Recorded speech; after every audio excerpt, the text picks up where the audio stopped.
Assalamualaikum warahmatullahi wabarakatuh. Salam sejahtera. Pada kesempatan kali ini kita belajar mata pelajaran IPA kelas 7 bersama saya Ibu Fitriani SPD. Dan materi kita pada kali ini adalah kalor. Dan kita akan melanjutkan pembahasan tentang kalor, yaitu pada bagian ini kita bahas pengaruh kalor terhadap perubahan wujud zat, dan kita juga akan membahas asas Black dan penerapannya.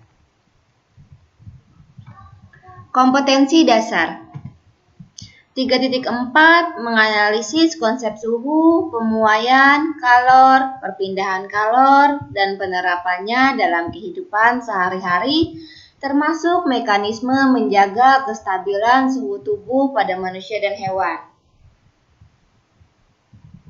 4.4 melakukan percobaan untuk menyelidiki pengaruh kalor terhadap suhu dan wujud benda serta perpindahan kalor.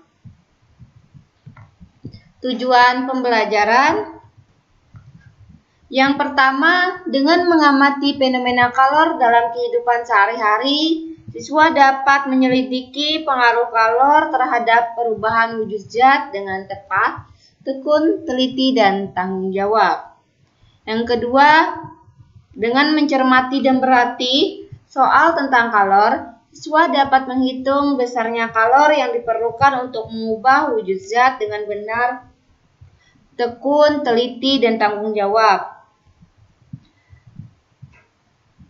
Yang ketiga, dengan menonton video pembelajaran ini, diharapkan siswa mampu menjelaskan penerapan asas Black dalam kehidupan sehari-hari.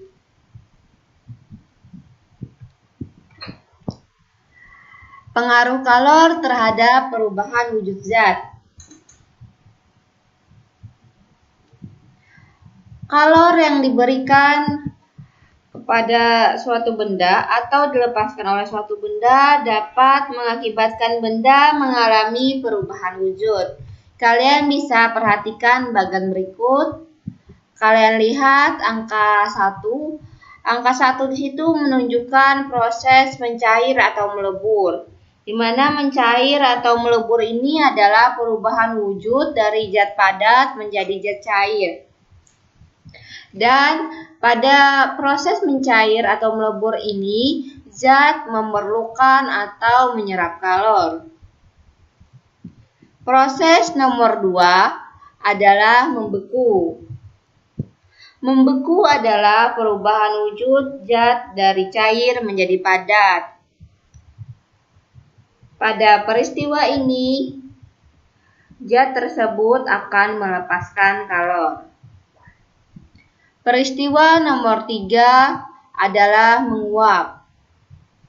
Menguap adalah perubahan wujud dari zat cair menjadi gas. Pada peristiwa menguap, zat tersebut akan menyerap kalor. Nomor 4 adalah peristiwa mengembun. Mengembun adalah perubahan wujud zat dari zat gas menjadi cair. Pada peristiwa ini, zat tersebut akan melepaskan kalor. Peristiwa nomor 5 adalah mengkristal atau deposisi. Mengkristal atau deposisi adalah perubahan wujud dari gas menjadi padat. Pada peristiwa ini, zat tersebut akan melepaskan kalor. Nomor 6 adalah menyublim. Menyublim adalah perubahan wujud dari padat menjadi gas. Pada peristiwa menyublim, zat tersebut menyerap kalor.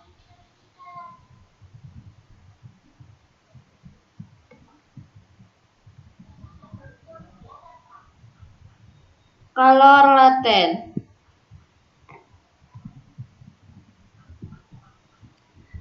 Ketika suatu benda diberikan kalor dan benda tersebut tidak mengalami kenaikan suhu diakibatkan karena kalor yang diberikan atau diserap oleh benda tersebut digunakan untuk mengubah wujud zat.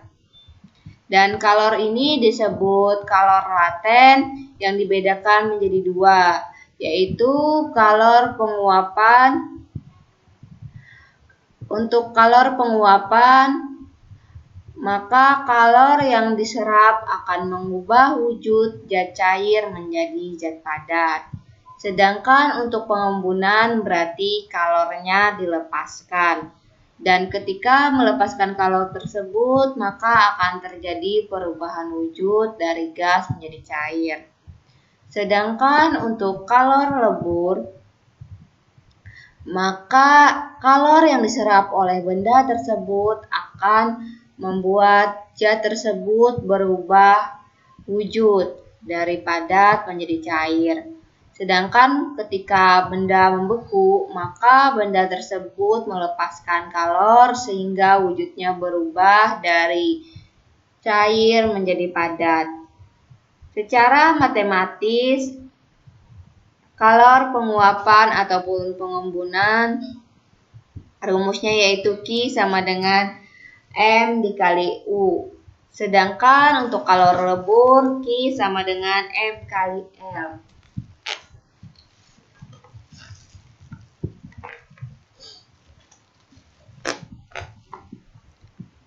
Kalian perhatikan keterangannya sebagai berikut. Q adalah kalor yang dibutuhkan atau dilepaskan ketika benda mengalami perubahan wujud. M adalah massa zat yang berubah wujud. L adalah kalor lebur atau kalor beku, sedangkan U adalah kalor penguapan atau kalor pengembunan. Supaya kalian lebih memahami tentang kalor lebur atau kalor uap, maka kita akan coba latihan soal.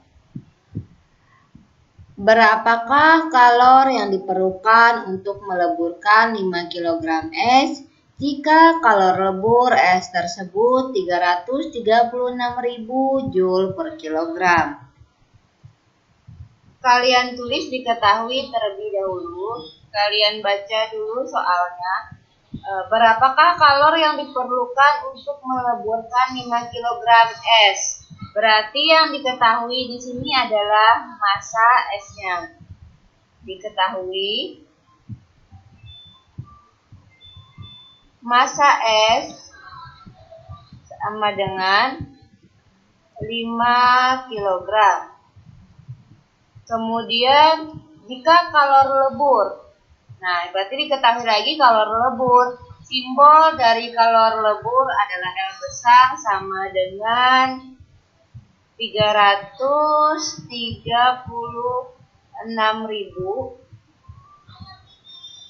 Joule per kilogram. Kemudian yang ditanyakan tadi adalah berapakah kalor yang diperlukan. Berarti yang ditanyakan adalah banyaknya kalor yang diperlukan. Simbolnya adalah Q.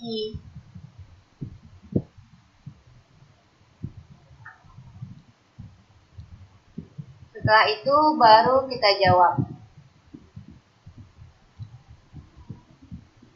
Ingat rumusnya tadi, Q sama dengan M dikali L. Jadi banyaknya kalor yang diperlukan itu adalah perkalian antara massa dengan kalor leburnya. Setelah itu tinggal kalian masukkan saja nilainya masing-masing. M-nya tadi 5 kg, maka kalian tulis 5 kg. Dan L-nya 336.000 Joule per kilogram. Kalian tulis.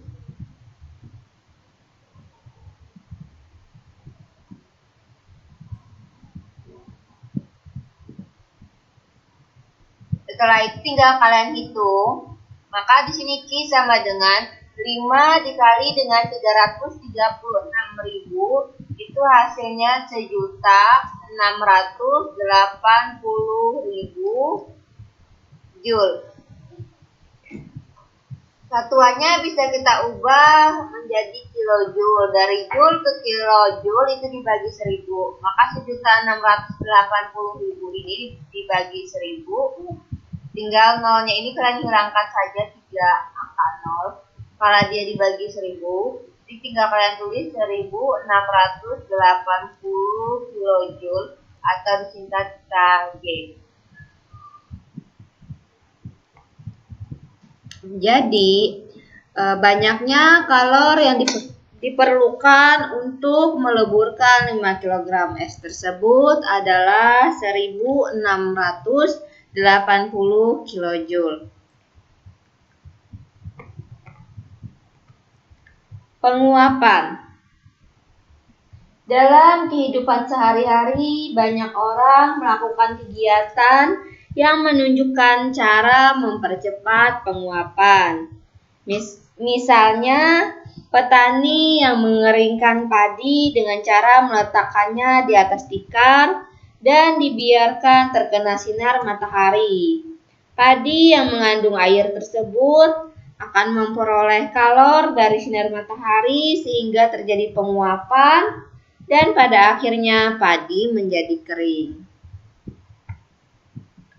Proses penguapan dapat dipercepat dengan berbagai cara. Yang pertama adalah memanaskan zat cairnya.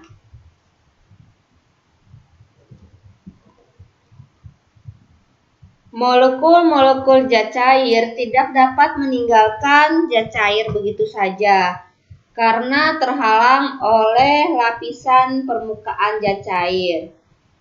Jika jumlah molekul yang dapat menerobos lapisan permukaan zat cair tersebut banyak, zat cair dikatakan menguap. Ketika zat cair dipanaskan, kecepatan molekul-molekulnya bertambah besar. Oleh karena itu, molekul yang meninggalkan zat cair menjadi lebih banyak. Yang kedua adalah dengan memperluas atau memperbesar luasnya permukaan zat cair.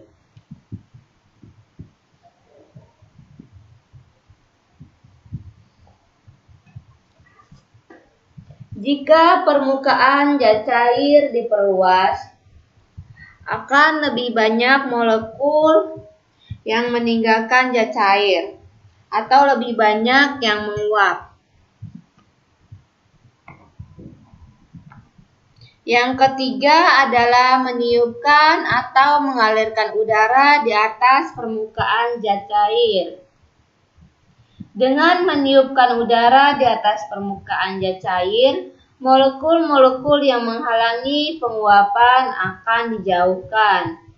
Semakin banyak udara yang ditiupkan atau dialirkan, maka semakin banyak molekul yang meninggalkan permukaan zat cair. Itulah kenapa ketika kalian menjemur pakaian di tempat yang lebih banyak anginnya, itu akan lebih cepat kering dibanding tempat yang tidak berangin. Yang keempat adalah mengurangi tekanan uap di permukaan zat cair. Penguapan dapat dipercepat jika tekanan di atas zat cair diperkecil. Dengan demikian, molekul-molekul lebih mudah meninggalkan permukaan zat cair.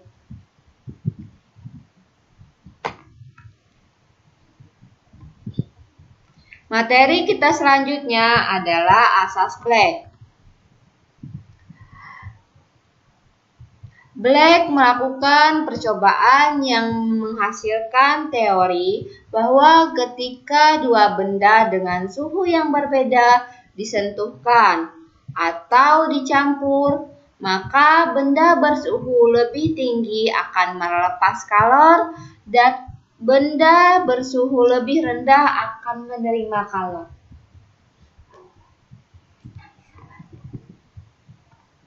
Jadi bunyi dari asas Black tersebut adalah banyaknya kalor yang dilepas benda bersuhu lebih tinggi sama dengan banyaknya kalor yang diterima oleh benda yang bersuhu lebih rendah.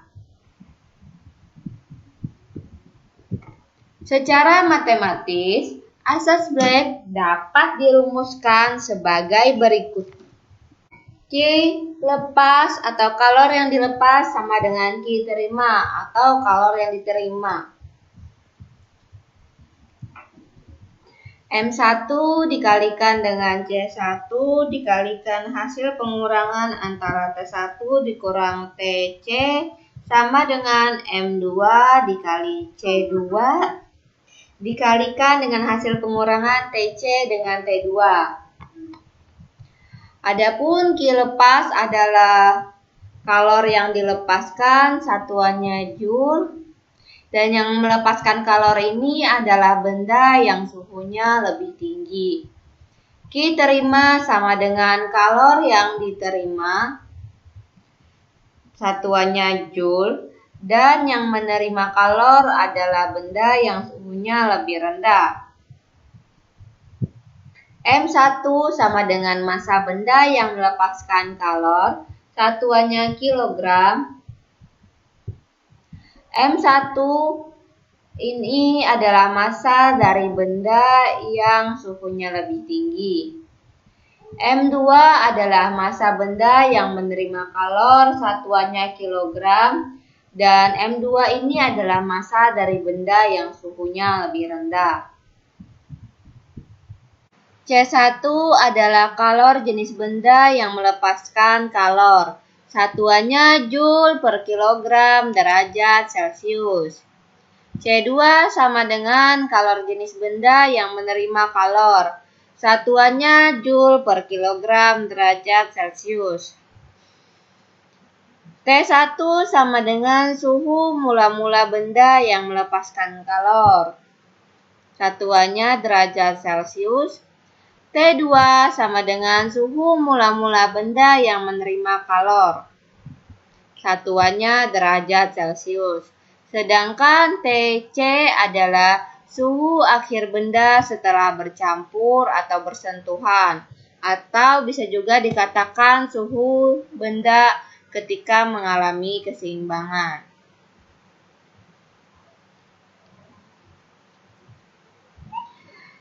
Berikut ada contoh soal supaya kalian lebih paham lagi.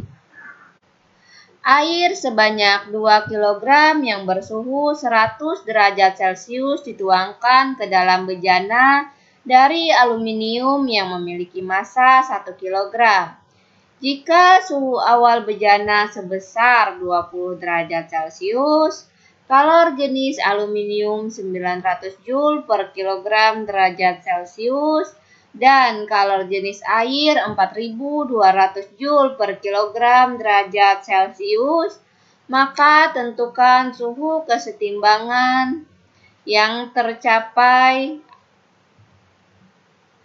Anggap tidak ada kalor yang mengalir ke lingkungan. Pertama-tama kita tulis diketahui terlebih dahulu. Diketahui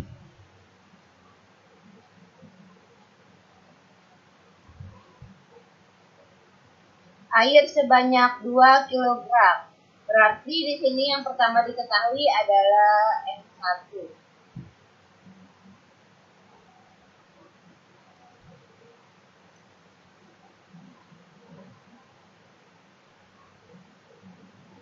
Sama dengan 2 kg.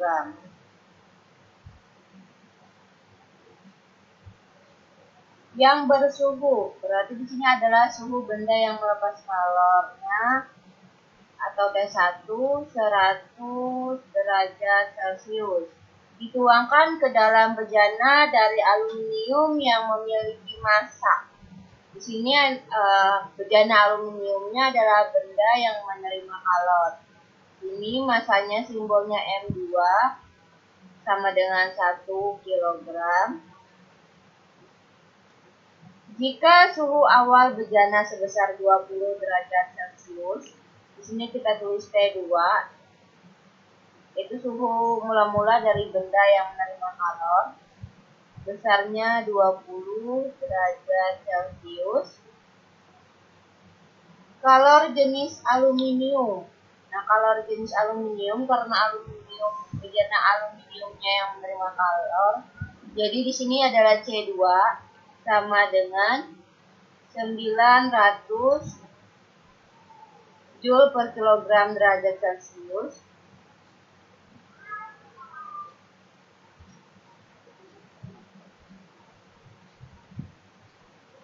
Dan kalor jenis air. Airnya tadi yang melepas kalor, simbolnya C1 sama dengan 4200 Joule per kilogram derajat Celcius.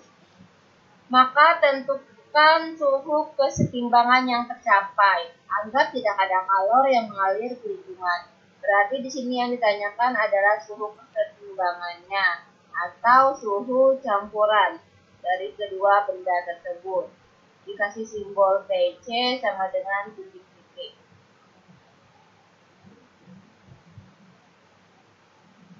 Untuk mengerjakan ini kita harus ingat asas Black, bahwa Q lepas sama dengan Q terima.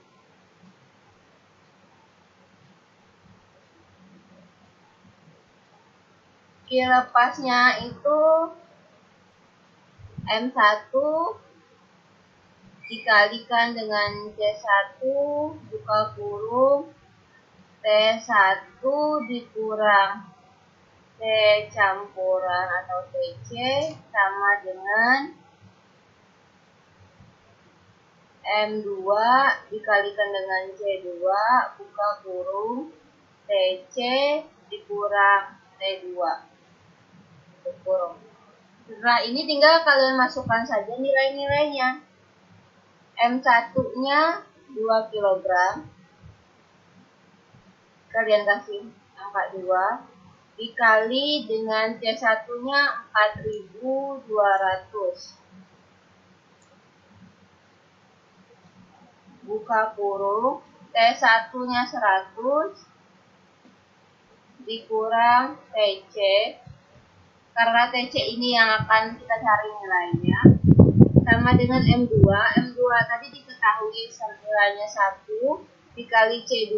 C2-nya diketahui nilainya 900 dikali dengan TC. Ini yang ditanyakan tadi dikurang T2. T2-nya 20 derajat. 2 dikalikan dengan 4200 nilainya yaitu 8400 dikali buka kurung 100 dikurang TC sama dengan 1 dikalikan dengan 900, ini hasilnya 900 TC dikurang 20. Kalau begini kalian kalikan angka ini dengan angka yang di dalam kurung. Pertama 8400 kalian kalikan dengan 100 terlebih dahulu. 8400 dikali 100 hasilnya 840.000. Kemudian 8400 ini kalian kalikan lagi dengan TC dikurang 8400 dikali TC hasilnya 8400 TC sama dengan, nah ini juga sama 900 kalian kalikan dengan TC. 900 dikali TC hasilnya 900 TC dikurang, karena sini ada tanda kurang, kemudian 900 ini dikalikan lagi dengan angka 20. 900 dikali 20 itu hasilnya 18.000. Kalian tulis 18. kalian kelompokkan yang sejenis supaya bisa dijumlahkan. Yang TC kalian kelompokkan dengan TC, yang angka biasa kalian kelompokkan dengan angka biasa. Di sini bisa kalian tulis 840.000. Di sini ada angka 18.000. Ini kalian pindah. Tanda di depannya negatif, pindah ke ruas kiri, berubah menjadi positif atau plus. Ditambah 18.000. Sama dengan 900 TC. Nah, 8.400 ini 8.400 TC yang awalnya ada di sisi kiri, kalian pindahkan di sisi kanan. Tanda negatif yang berada di depannya berubah menjadi tanda positif atau tanda tambah. Kalian tulis di sini nilainya 8.400 TC. Karena sudah sejenis, maka sudah bisa dijumlahkan. Tinggal kalian jumlahkan saja, 840.000 ditambah 18.000 hasilnya sama dengan 858.000 sama dengan 900 TC ditambah 8.400 TC. Kalian jumlahkan angka yang ada di depan ini. 900 ditambah 8.400 hasilnya 9.300. TC-nya tetap kalian tulis. Ini untuk mencari nilai TC-nya, maka kalian pindahkan 9.300 ini. Bisa ditulis seperti ini. 858.000 per 9.300. 9.300 sama dengan TC. TC-nya boleh kalian tulis di sini sama saja. 858.000 dibagi dengan 9.300, ini hasil pembagiannya adalah 92,258 derajat Celcius. Jadi itulah suhu campuran atau suhu dalam keadaan seimbang.